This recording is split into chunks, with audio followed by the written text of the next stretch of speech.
Hello, good morning. Ah, Pakita ko lang sa inyo guys, nagluto ako ng pandesal. Ah, Homemade fresh pandesal. So, masarap. At saka mayroong nag-order sa akin. So, ito.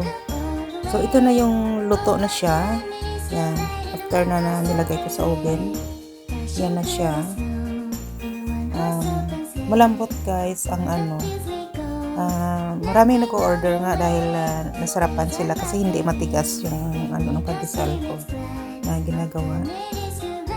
Tapos ito naman yung ensimada, merong nag-order din ng ensimada. So 1 dozen. At saka ito gusto din nila itong ensimada guys.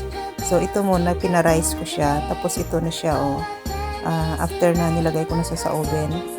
Pero ipalamigin ko lang siya bago ako maglagay ng star margarine at saka sugar. Ito yung ang dami nag-order din ito sa akin, ensimada. Kasi malambot daw. At saka ito na yung may margarine na siya at saka sugar. Yan yung. At saka ito naman, ito yung mamon. So gumawa din ako ng mamon. Gusto din nila yung mamon. So gumawa ako. Ayan. So ito siya bago ko ilagay sa oven. Tapos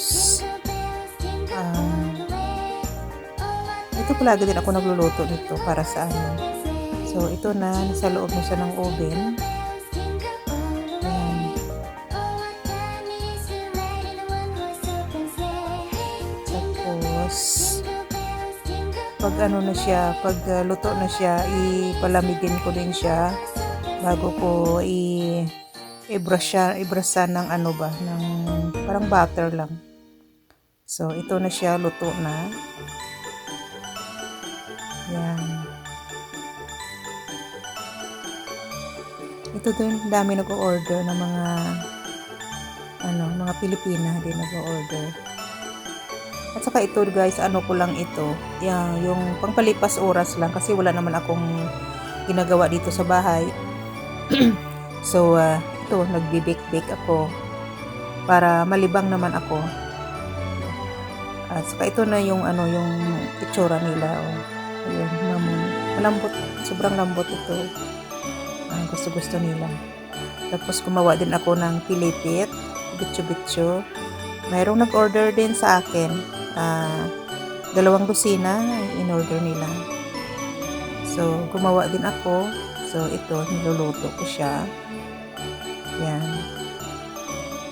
Pero pag guys, hindi ako naglalagay ng sugar dito sa sa oil. Kasi kung minsan nasusunog yung sugar ba. So, niluluto ko lang siya. Tapos luto, yun, i-dip ko lang siya sa magluto ako ulit ng ng caramel, sugar caramel. Tapos, ko lang siya, i-dip ko lang yung pilipit para na hindi siya sunog ang amoy ba. Kasi kung minsan nasusunog talaga yung sugar pag inilagay siya sa oil. So, ito na. Yan.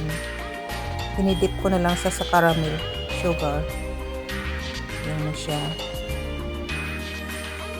So, yan pa. Marami pa akong lulutuin. Yan.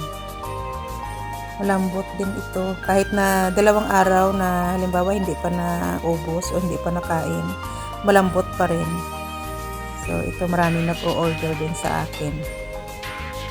So, yan. Tapos ilagay ko na lang siya sa container. So, ito guys thank you sa panonood ninyo. Thank you so much. Yan, na siya, nakabalot na siya. Yan, yung ng mamon. So, ito naman, din ito yung carrot muffin. So, gumawa din ako. Pero hindi ito sa order, para ito sa amin. So, Subscribe Hate Hall Travel Vlog.